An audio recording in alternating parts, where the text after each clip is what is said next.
tinggal digantung di tiang infus terus sampai infus. Ini masih terkunci ya. Ini kalau dari rumah sakit dari ruang OK sudah dibuka, biasanya sudah dialiri. Mungkin ketika itu tidak lancar, tapi tidak full ya. Dibuka aja mungkin separuhnya atau sedikit saja biar netes. Nah, sama sebenarnya pada saat memasang tadi kondisinya sama kalau kalian mau pasang infus. Ini harus dialiri dulu cairan sampai ke batas ini, baru kita pasang di selang infusnya. Biar apa? Biar tidak ada lambung udara masuk ke dalam. Ya. Jadi kita saya ulang ya, karena belum tadi. Jadi misalnya ini dibuka, kalian sudah akan mendapatkan seperti ini.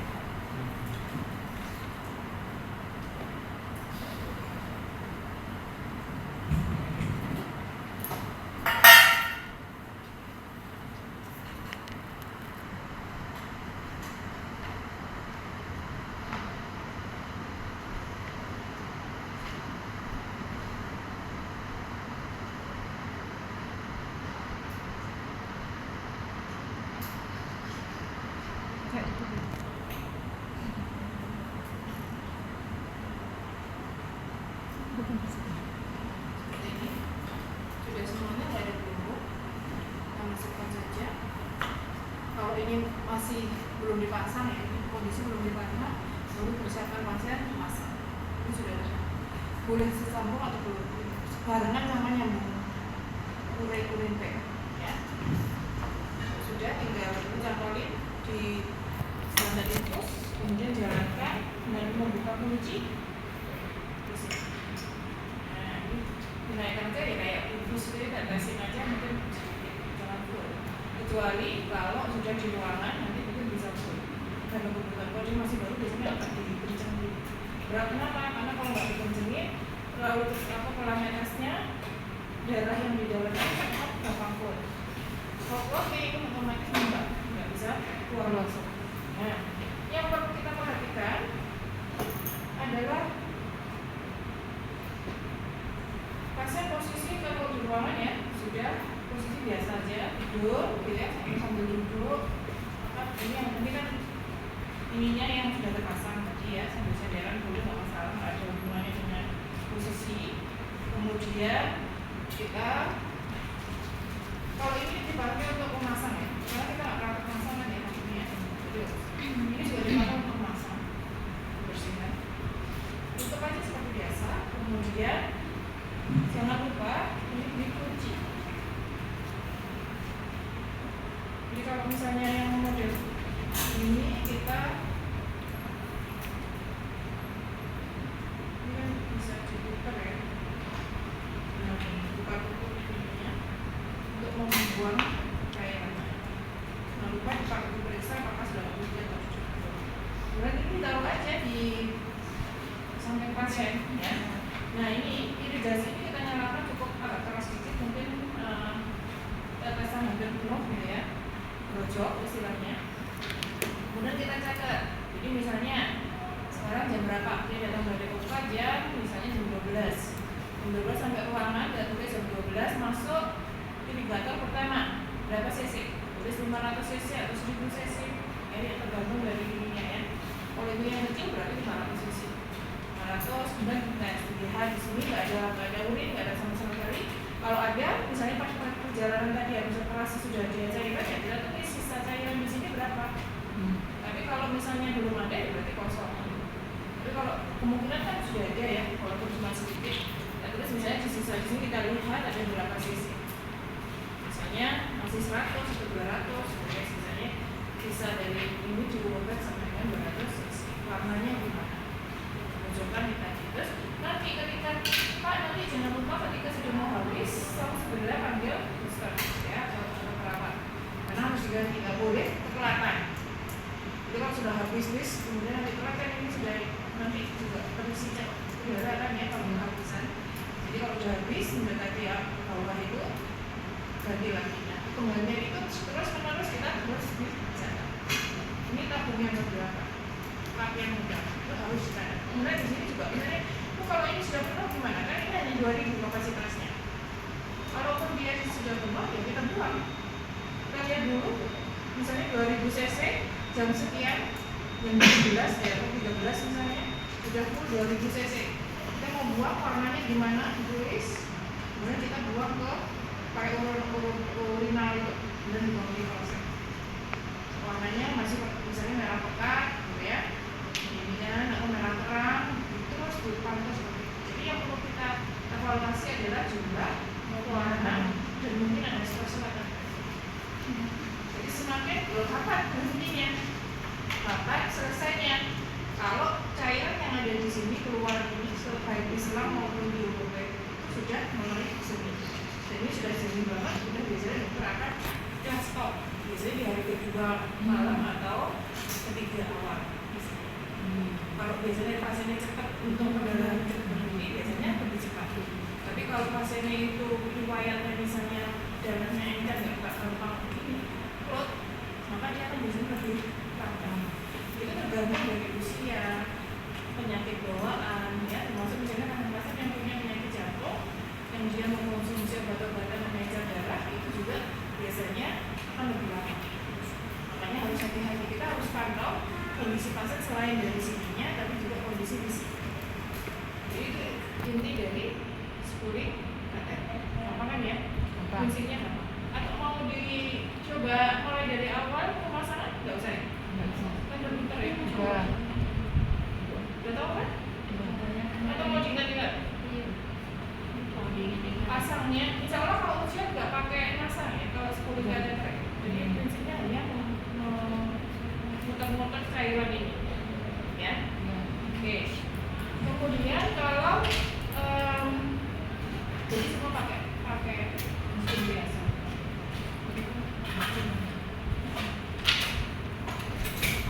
Kalau misalnya hanya sedikit, ini sebenarnya gantinya urinal. Kalau cuma gini takut kalau kamu bawa kepenuhan tiba-tiba jatuh cepior, ya udah ganti urin ya. Ini malah enggak. Tapi kalau cuma sedikit, boleh lah.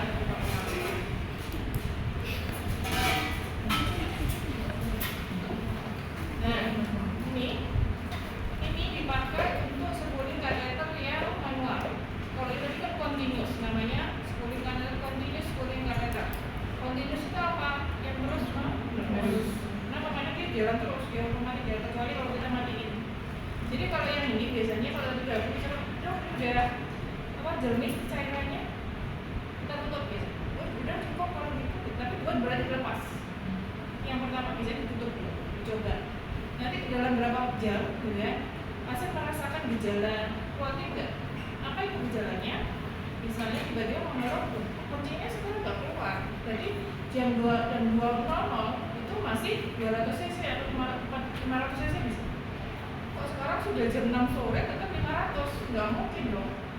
Ya, harusnya bertambah lumayan. Kok itu nggak berarti kesimpulannya pasien kemungkinan ada sumbatan. Kemudian apa tadi? Nyeri. Jadi kalau pasien misalnya setelah dimatiin itunya, schoolingnya dimatikan, kemudian pasien mengeluh, saya nyeri ya, terus betul ini apa? Rasa nyeri, sakit. Terus mulai kita raba di badannya, di sini kita raba ditekan. Kalau ini keras, berarti kemungkinan memang distensi. Jadi dia retensi, ya, istilahnya retensi juga. Dia distensi, terjadi retensi. Distensi itu keras, rabanya. Kalau retensi berarti cairan di dalam itu nggak bisa keluar. Berarti ada clotting, entah itu sumbatan dari sponsor darah atau cairan yang lain, atau sisa-sisa tadi. Jadi sisa-sisa rontokan dari apa namanya BPH tadi itu, dia masih ada di situ. Nah, maka kita perlu melakukan bantuan swab. Kita lakukan schooling. Kalau bisa nyalain lagi, nah kita nyalain lagi, begini dia akan jalan. Kalau kita buka ini ternyata nggak netes, dan berarti 11 dia tersumbat. Maka nggak bisa pakai ini. Maka harus kita dulu dengan swab. Nah, ini kita kasih cairan.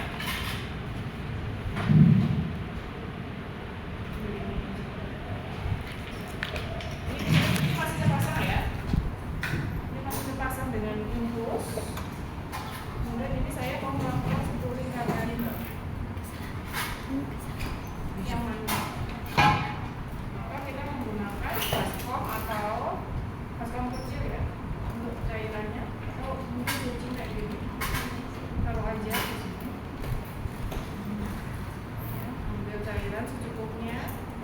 misalnya kalau pakai ini ya mungkin 50 cc atau 200 cc maksimal. Kalau 200 berarti berulang kali. Kalau ini kan batasnya 50 sampai 60. Tapi ini adalah disebut sebagai spread 50 cc. Walaupun kapasitasnya kalau di full itu sampai 60 cc. Nah, misalnya kita kasih cairan begini. Nah, kemudian kalau ada swab alkohol, kira-kira bisa semburkan di mana? Di lubang yang mana? Iya, yang itu ya. Jangan lupa ketika kalian mau melakukan spooling manual, kunci dulu bagian selangnya, dimatiin ya, dikunci, cek ya. Baru kemudian kita lepas. Kemudian kita bawa alkohol swab sebaiknya ya. Ini karena nggak ada. Seperti ini kita tekuk dulu. Biar nggak ada udara atau ini yang keluar, misalnya kebocoran tadi. Kalau misalnya ini nggak ditekuk, ya jadi cairan di sini yang nggak membrowat, ya, bisa jadi. Kita antisipasi dengan menggunakan ini. Kita buka, kita taruh di selang infus saja biar nggak gantung kemana-mana, nggak meleset ya. Ini masih dipakai lagi nanti ya. Kita gantung di keran infus misalnya, ya. Ini tadi masukkan di swab, kemudian kita masukkan di sini. Nah, ini baru didorong. Dorongnya agak kita Pak, saya coba dorong ya. Nanti kalau kesakitan Bapak sampaikan. Tarik nafas panjang saja, 1, 2, 3, shoot. Kita shoot. Jadi ada hentakan. Buat apa? Biar kalau ada stosel di sini tadi dia keluar gitu. Kalau misalnya keluar gitu tadi masih biasanya kalau pertama kali akan agak sakit, pasti kesakitan pasti. Karena memang didorong itu lumayan ya. Shoot gitu. Kemudian ini biasanya akan otomatis keluar lewat sini. Jadi si cairan tadi dia yang sudah kita dorong ke belakang karena di sini pun dia akan otomatis keluar sedikit. Kalau misalnya dirasa ini sudah habis tapi kok masih belum lancar, ambil lagi cairan, diulang lagi sampai bisa sampai 200 kadang ya. Dorong lagi slot, lancar. Kalau sudah kelihatan di sini mengalir lancar, sudah kembali normal, maka kita tutup lagi.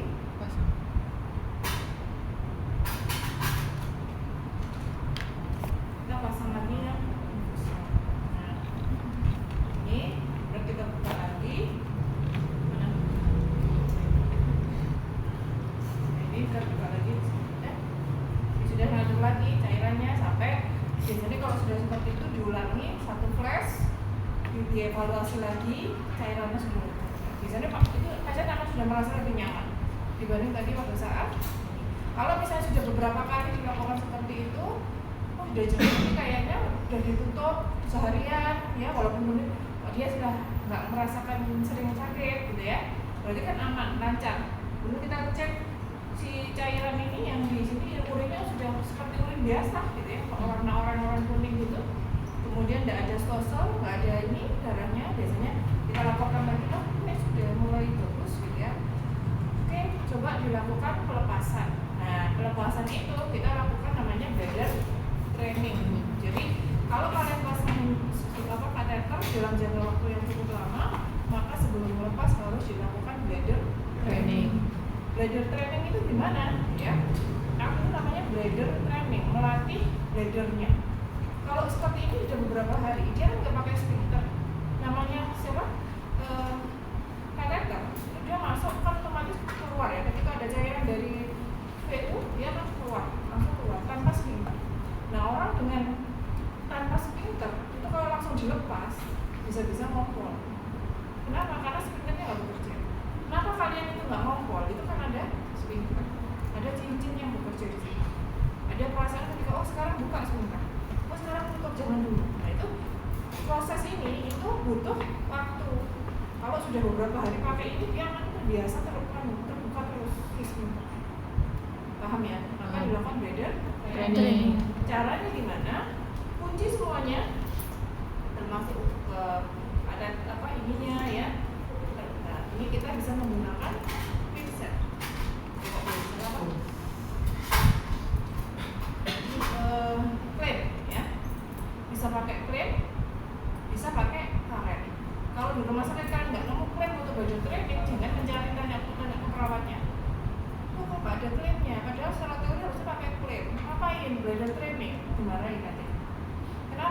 dari yang gitu nggak harus pakai klem. Yang penting intinya adalah menekuk ini tidak ada cairan yang keluar dari dalam ke luar. Gimana cara? Cukup sederhana. Pak, ini kita mulai lakukan berjalannya karena Bapak sudah mulai membaik ininya, sudah nggak butuh lagi di irigasi, sehingga nanti akan kita lepas setelah ini. Kalau Bapak sudah bisa kencing secara mandiri, caranya adalah karena ini nanti akan saya klem. Nanti kalau beberapa jam kemudian Bapak terasa kepingin kencing, silahkan lapor ke saya. Jangan langsung dilepas sendiri, ya. Nah, kita tekuk aja di sini, kunci. Bisa begini, dikunci, diklem, kemudian dibiarkan. Pak, ini nanti saya kembali ya. Nanti Bapak kalau merasa kepingin kayak seperti kalau bulan kencing, bilang ke saya. Datang. Misalnya, 1 jam, lu kok khusus kok kayaknya merasa kencing. Misalnya, atau mungkin maksimal 2 jam lah ya. Nanti kalau ini. Nah, kalau pakai yang lain gimana? Jadi kalau untuk belajar training ini juga diulangi kalau bisa 3 kali idealnya. Tapi biasanya kalau di rumah sakit orang yang sudah mau pulang itu bener istilahnya nggak sampai nunggu 3 kali, sekali aja udah langsung dilepas karena buru-buru. Tapi secara ideal kalau bisa selama 3 kali. Gimana maksudnya? Misalnya nih, pertama, khusus kepingin kencing nih. Oke Pak, siap saya buka. Nah, ini udah kencing sendiri rasanya. Keluar tuh kencingnya kan, baru urutin. Cara lagi ya Pak, ini tes kedua. Tutup lagi setelah selesai. Ulangi sampai 3 kali. Kalau dia terasa kencing sampai 3 kali benar sesuai seperti itu, berarti baju sudah bagus, sudah ready untuk dilepas. Tapi kalau misalnya sudah, kok ini sudah 2 jam lebih kok dia pasien nggak mau langsung pengen kencing atau nggak ada kerasa ini, itu berarti kemungkinan belum berfungsi. Maka kalau sudah lebih dari 2 jam ya harus kita buka walaupun pasiennya nggak kepingin kencing. Tapi kita latih lagi, ini latih lagi. Kemudian Pak nanti lapor ya kalau sudah kerasa apapun lapor sampai dia kerasa. Kalau belum kerasa jangan langsung nanti jadi inkontinensia urin namanya atau kompol. Rasa tiba-tiba kok netes ya. Bukan berarti pasiennya jadi kompolan gitu karena wis lanjut usia, tidak, tapi karena memang proses pemasangan kateter yang terlalu. Kalau sudah ya udah oke, sudah selesai. Kalau karet gimana Bu tadi misalnya? Nah, tekuk aja begini. Kasih karet tuh. Deh. Nanti kalau sama prinsipnya, kalau dia kepingin kencing, udah dibuka karetnya. Ulangi lagi karetnya. Sampai oh ya, oke sekarang sudah selesai nih semuanya, sudah kayaknya bagus semua. Kita mau lepas Pak ya, kita angkat. Jangan lupa kalau kateter bawa spek kecil 10 cc atau yang 5 cc. Nah, itu gimana? Ini yang dibuka, bukan yang ini, tapi cukup yang ada ini ada simbol balonnya. Nah, ini kalau di sini kebetulan nggak ada ya, nggak ada A. Jadi kalau di sini tinggal masukkan aja speknya di sini, itu sudah selesai. Lalu Pak, sekarang saya mau angkat lepas kateter ini, Bapak tarik nafas panjang sambil dipegang. 1, 2, 3, ditarik. Oh ini nggak ada kunci. Gitu ya.